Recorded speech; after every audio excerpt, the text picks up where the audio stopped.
Today, the leader of the war-torn country will take his message to Washington to meet with President Joe Biden and members of Congress. Let's bring in the United States Secretary of State Antony Blinken. Also joining the table, NBC News Chief Foreign Affairs Correspondent and host of Andrea Mitchell Reports. Andrea Mitchell is with us as well. Mr. Secretary, great to have you with us. So where do we stand right now in terms of Washington supporting Kyiv? Do you think you still have enough Republicans in the House and Senate to keep this country united in its pushback against Vladimir Putin's illegal invasion? Joe, first, great to see you. Mika, great to see you. And really great to be here this morning.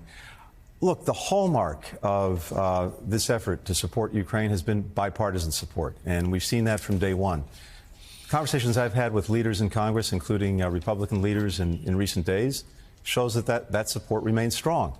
And I think as President Zelensky has an opportunity to come to Washington, to make his case directly to folks in Congress, I think you'll see that support continue to be manifested. And it is so vital that we continue to back the Ukrainians the way we have. And by the way, not just us. We have dozens of other countries doing the same thing. The stakes are extraordinarily high. You know, we're here in New York at the United Nations, and this place came together. I mean, we tend to forget it because it's so long ago. This place came together after 2 world wars. And the basic idea was countries need to come together, agree on certain rules, how they're going to operate and how they're going to relate to each other to make sure we don't have another world war. And a big part of that was saying, and it's right there in the UN Charter, that you've got to respect another country's sovereignty, its territorial integrity. You can't just go in, cross its borders, bully the country, try to take it over, erase it from the map. Exactly what Putin has tried to do and failed to do in Ukraine. If we allow that to go forward with impunity, if we allow Putin to get away with it, then it is open season for any would-be aggressor anywhere in the world. They're all watching, and they're saying, if he can do it, I can do it. That's a world full of conflict. That's a world full of hurt. It's a world we don't want to be in. So I think the stakes are clear. The interest is clear.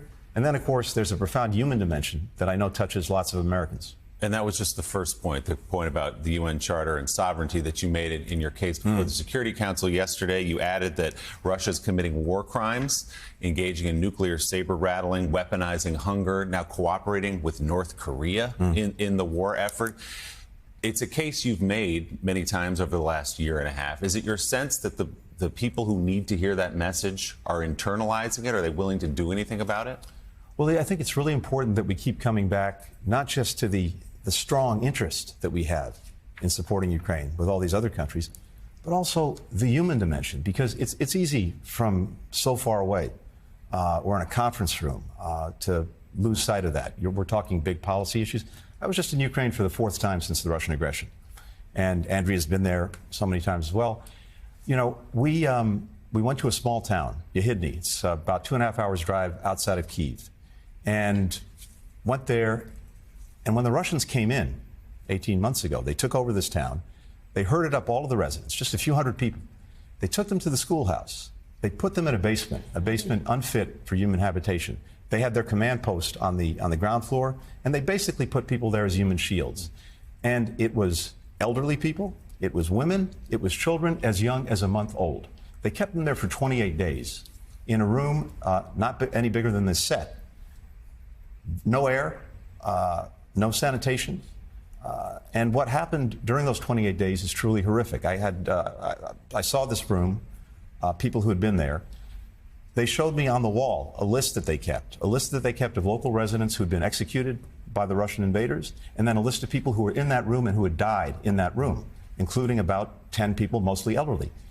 If they died after noon, the Russians would not allow the removal of the body. So you had children in that room, as young as a couple of months old, but 3, 4, 5, 6 years old, forced to be there with barely no room to lie down, to be there with those bodies. 28 days until the Ukrainians came back. Now, this is one small town in one place in Ukraine, and what we're seeing in different ways over these 18 months are these kinds of abuses and atrocities being committed. We can't lose sight of that either. So when you tell that story, Mr. Secretary, to your counterpart from Beijing or your counterparts from India, who might actually be in a position to lean on Vladimir Putin, to have a little bit of leverage but haven't done so, What do they say? Why aren't they doing more? So first, do no harm. What we want to make sure of is that countries that may have some affinities with Russia don't go in there and support Russia with material support, with arms, with weapons. But we're also seeing something else. Over the last few months, the Ukrainians have been pushing their own peace proposal. And we've had a couple of meetings where we brought countries together from around the world, including countries like Brazil, like India, like South Africa, like China, all coming together to talk about the Ukrainian plan for peace. And that's progress, because if all of these countries rally behind those basic ideas, then I think we can eventually see some movement. The problem now is this. In this moment, Vladimir Putin has shown no interest in actually coming up with a meaningful diplomatic settlement. Mr. Secretary, I was at an event last night where President Zelensky was awarded and gave a speech, and it's so compelling in person. Are you counting on him in person to Congress? Because a new letter today has enough House and Senate members to block the aid, and they're still saying they're going to refuse. I think we all know, we've all heard him many times. President Zelensky is incredibly compelling. He's a terrific communicator.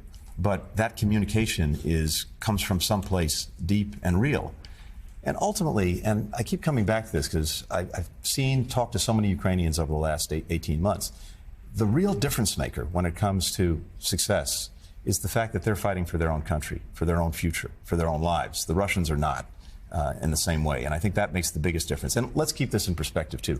Just over the last year, the Ukrainians have taken back more than 50% of the territory that had been seized from them by Putin starting in February 2022. Now, the last few months in this counteroffensive, it's been tough, it's been hard going, but they're making progress there too. This is not the time to give up on them. But there's one last thing that's important here.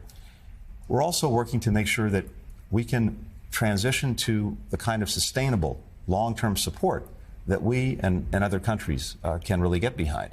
And that means basically getting to a point where Ukraine is standing on its own 2 feet, militarily, economically, democratically. And we've got 30 countries working on that right now. Mr. Secretary, seems to be kind of two conversations happening in New York this week, with the conversation we're having around the table at the moment, which is about Ukraine, but a lot of countries from what you might call the global south saying, hold on a second, this is a priority that is led by America and European countries, but we're actually much more focused on issues like climate change and the inequity around climate change and the degree to which we're suffering.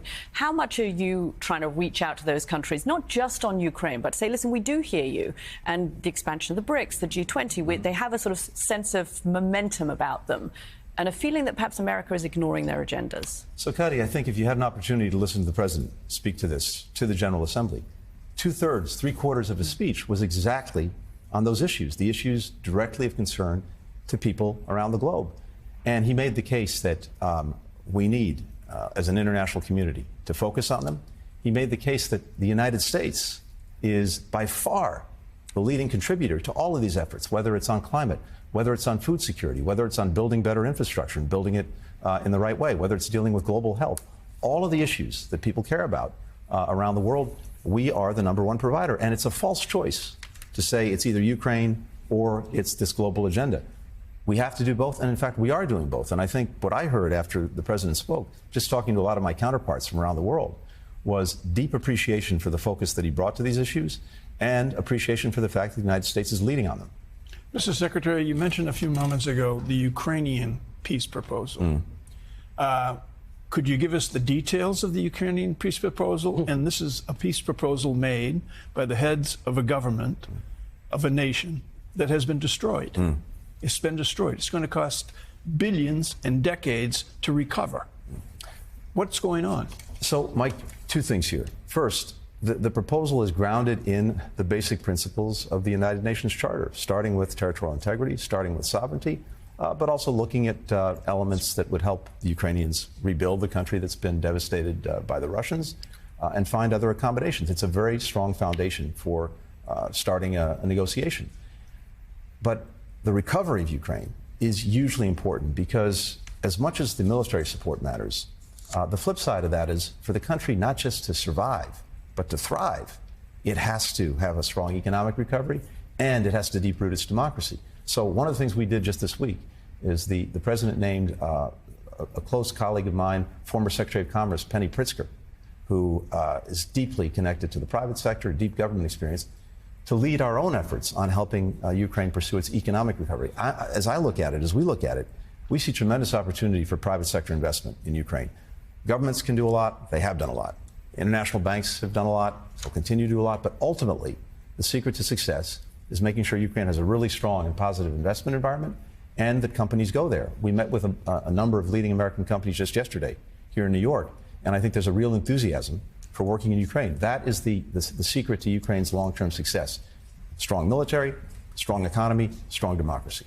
Mr. Secretary, I want to ask you about the Middle East because Prime Minister Netanyahu said to President Biden yesterday that they could make history together, and I'm told that this deal is really coming together. It's going to be very difficult. It's complicated, but it's a three-way deal where Israel will give up some land to the Palestinians, yet undefined. Saudi Arabia would get civilian nuclear power ability from the U.S., which has long been, a red line for a lot of people, especially in Congress. And Saudi Arabia would recognize Israel, which would be a tectonic shift, which could end the Arab-Israeli conflict. And a lot of other, side deals, plus this defense agreement between the United States and Saudi Arabia, which would be the first for the Middle East. Now, hard to come together, but that is history being made. Do you think that this could actually happen, maybe in the new year? Well, Andrews, you've laid out very well. There are a lot of moving pieces here. But the point you made, that this would be transformative, is exactly right. We've had decades of instability, disruption, conflict in the Middle East. Go back to 1979 or even before. To move to a region that's more and more integrated, where countries have a stake in working together, in keeping the peace, and of course the strong message that it sends if you have the leading Islamic country in the world making peace with Israel, I think that truly is transformative. But it's complicated, and to land all of these different pieces, it takes a tremendous amount of work. We're in the middle of it. It's still a challenge. I don't want to predict where it's going to go, but the bottom line is, yes, it's possible, and if we can get there, it would be a huge change.